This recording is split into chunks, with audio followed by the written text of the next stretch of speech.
So అందరికీ నమస్కారం.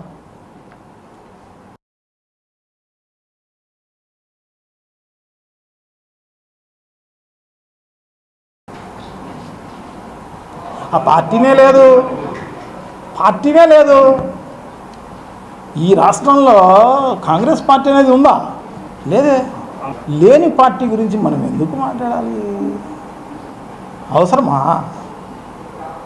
ఉన్న పార్టీ లీడర్ల గురించే మనము అంతో ఇంతో ఏదో 2%, 3%, 5% ఓట్లు వస్తాయి వాళ్ళ గురించి మనం మాట్లాడితే ఏమో అర్థం ఉంది.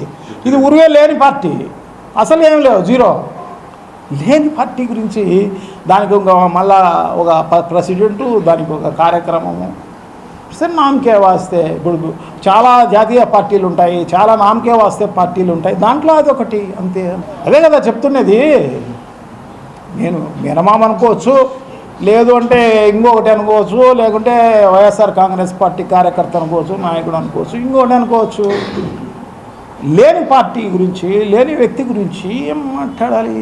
ఏముంటుంది? ఏమి లేదు. Big zero.